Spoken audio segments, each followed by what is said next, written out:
Hi everyone! Do you like my cake?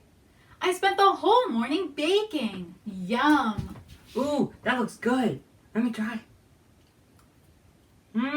It's delicious. This is the best cake I've ever tasted. This is my granny's secret recipe for golden chocolate cake. What's in the recipe?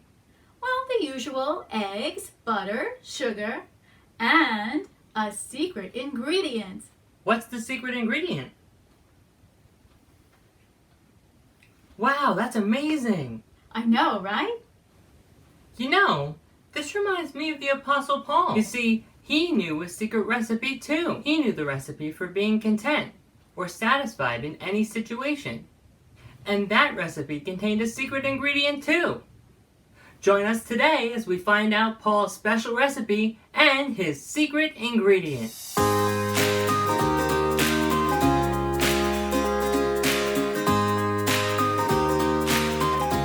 Over the last few weeks, we've been learning how the gospel message, the good news of Jesus Christ, spread from place to place and from person to person.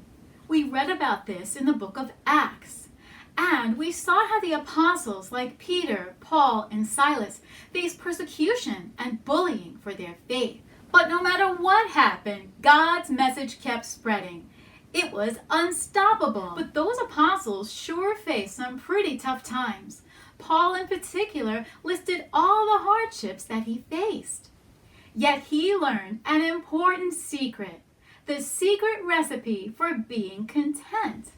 Being content means being satisfied or happy with what you have.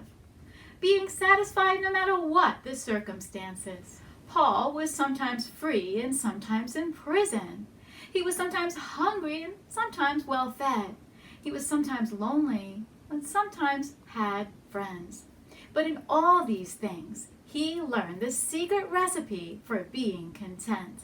You already know that Paul was a missionary, a person who traveled place to place, telling people about the Savior, Jesus. Paul told people that through Jesus' death and resurrection, everyone could have forgiveness of sin. But some people tried to stop Paul and even to kill him.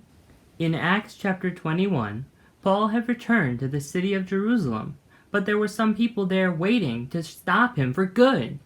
They stirred up the crowd and falsely accused Paul of many things. Roman soldiers came and arrested Paul.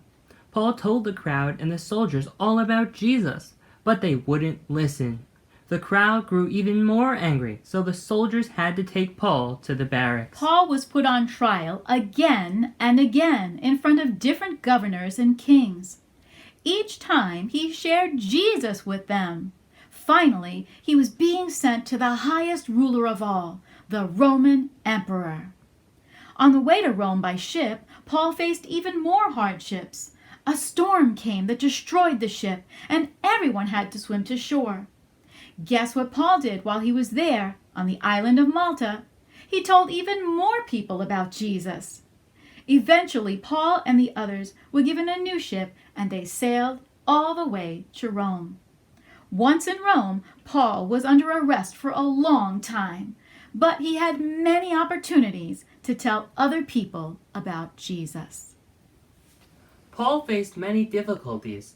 Sometimes he was able to stay with friends and be cared for, while other times he was locked in prison where he was alone and hungry. But Paul knew a secret recipe. He knew how to be content or satisfied in any circumstance.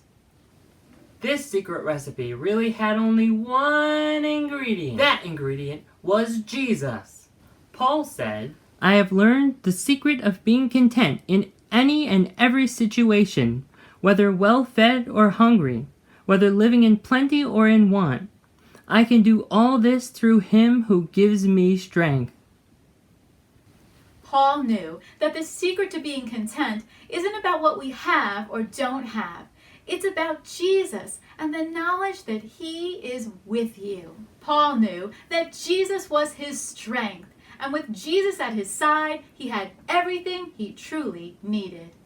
Jesus gave Paul the strength he needed to endure tough times, to stand firm in his faith, and to keep telling others about Jesus no matter what. You know, things come and things go. But Jesus promises never to leave us. We can put our trust in Him. There's no need to fear, and there's no need to worry. Jesus is all we truly need. He's the one secret ingredient. Let's pray. Dear God, please help each and every one of us to learn how to be content, whether we have a lot or a little, or whether we're going through a good time or a bad time. Help us to remember that we have Jesus, your Son, as our strength. In Jesus' name I pray. Amen. Paul faced many hardships. Through it all, he learned to be content in good times and in bad because he had Jesus. The secret ingredient. Remember, God can help us to be content too.